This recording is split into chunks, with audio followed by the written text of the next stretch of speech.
प्रश्नावली 8.1 का question number 8 है।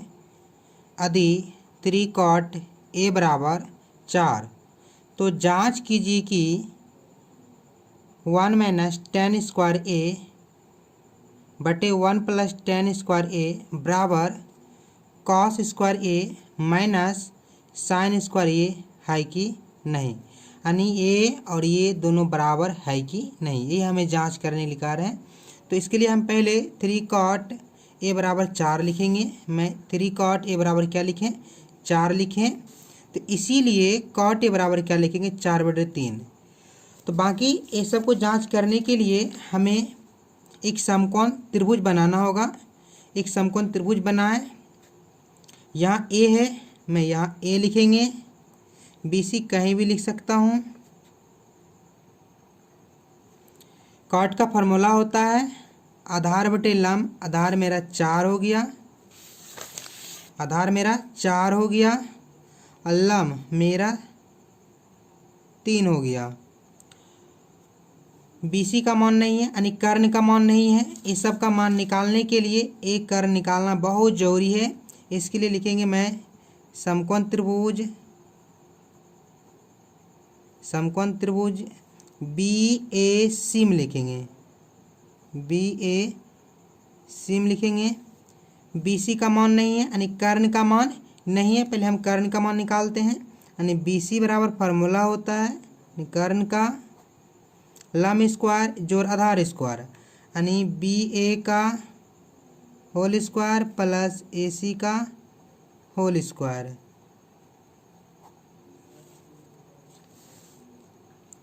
तो BA का मान दिया हुआ है 3 और AC का मान दिया हुआ है 4। 3 × 9 लिखेंगे, 4 × 4 = 16।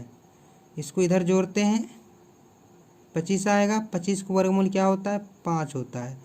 तो 25 का वर्गमूल में 5 आ गया, मेरा कर्ण निकल गया, 5 निकल गया। अब बाकी का मान निकालना है, ये दोनों बराबर है कि, ये दोनों बराबर है कि नहीं। तो इसके लिए हम इस साइड को हम लेफ्ट हैंड साइड से लिखेंगे, यानी बायां पक्ष से।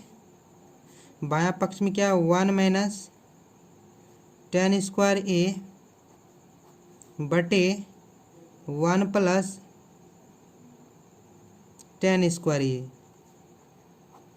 1 लिखेंगे माइनस tan का फार्मूला होता है साइन बटे, tan का फार्मूला होता है लंब बटे आधार। तो लंब हो गया, इस देखेंगे 3 होगा, आधार मेरा 4 हो गया। यहाँ स्क्वायर है तो स्क्वायर लिखेंगे, सेम वही लिखेंगे।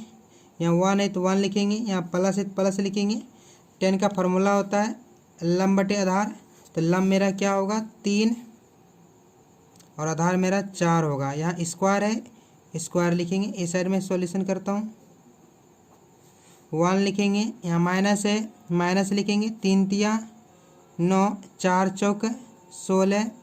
फिर नीचे वाले भी लिखेंगे, 1 लिखेंगे प्लस, इसका वर्ग तोड़ेंगे पहले। 3 × 9, 4 × 4 = 16।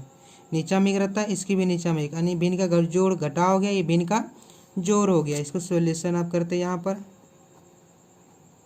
1 और 16 का एलसीएम क्या आएगा, 16 आएगा। 16/1, 16 बारे में 16 × 1 क्या आएगा, 16। यहाँ माइनस है, माइनस लिखेंगे। 16/16 एक बारी में 1 × 9, 9 लिखेंगे। अब नीचे का सॉल्यूशन करते हैं। 1 और 16 का एलसीएम 16 लिखेंगे। 16/1, 16 बारे में 16 × 1, 16 लिखेंगे। यहाँ प्लस है प्लस लिखेंगे। 16/16 एक बारे में 1 × 9, 9 लिखेंगे। इसको यहाँ आप लिखते हैं। 16 में से 9 घटाएंगे तो क्या बचेगा, 7 बचेगा बटे 16 होगा। 16 में 9 जोड़ेंगे 25 होगा बटे 16 लिखेंगे। आप क्या करते हैं, 7/16 लिखेंगे। गुना जब करते हैं तो नीचे वाले क्या हो जाता, ऊपर, और ऊपर वाले नीचे आ जाएगा। 16 कट गया, बराबर क्या हो गया, 7/25 मेरा आ गया। ये तो मेरा इसका मान आया, लेफ्ट हैंड साइड का मान 7/25। अब राइट हैंड साइड के भी मान देखते हैं, इसका मान के बराबर होता है कि नहीं होता है। इसके लिए मैं फिर इसको लिखेंगे राइट हैंड साइड से। राइट हैंड साइड से लिखेंगे कॉस स्क्वायर ए माइनस साइन स्क्वायर ए। कॉस का फार्मूला होता है आधार बटे कर्ण, यानी ए से आधार देखेंगे तो 4 होगा, कर्ण मेरा 5 होगा, यानी 4/5 लिखेंगे। यहाँ पे 4 क्या लिखेंगे, 5 लिखना है हमें। यहाँ स्क्वायर है तो स्क्वायर लिखेंगे, यहाँ माइनस है तो माइनस लिखेंगे। साइन का फार्मूला होता है लंब बटे कर्ण, यानी ए से लंब देखेंगे तो क्या होगा 3, और कर्ण मेरा क्या होगा 5, यानी 3 क्या होगा 5 होगा। यहाँ स्क्वायर है तो स्क्वायर लिखेंगे। 4 चौक 16 25 25 माइनस लिखेंगे, 3 तिया 9 25 25 को भिन्न का घटा कर देते हैं। 25 एलसीएम आ गया, 25 भागा 25 एक बारी में, 1 गुना 16 16 लिखेंगे, माइनस है तो माइनस लिखेंगे। 25 भागा 25 एक बारी में, 1 गुना 9 9 लिखेंगे। इसको घटाएंगे तो 7 क्या हो गया 25। ये दोनों आपस में क्या है, बराबर है। इसका मतलब ये हुआ कि लेफ्ट हैंड साइड बराबर राइट हैंड साइड आपस में क्या है, बराबर है। तो हैंस मीन्स अतः लिखेंगे लेफ्ट हैंड साइड बराबर राइट हैंड साइड, दोनों आपस में क्या है, बराबर है। यही हमको दिखाना है, प्रूव्ड हो गया।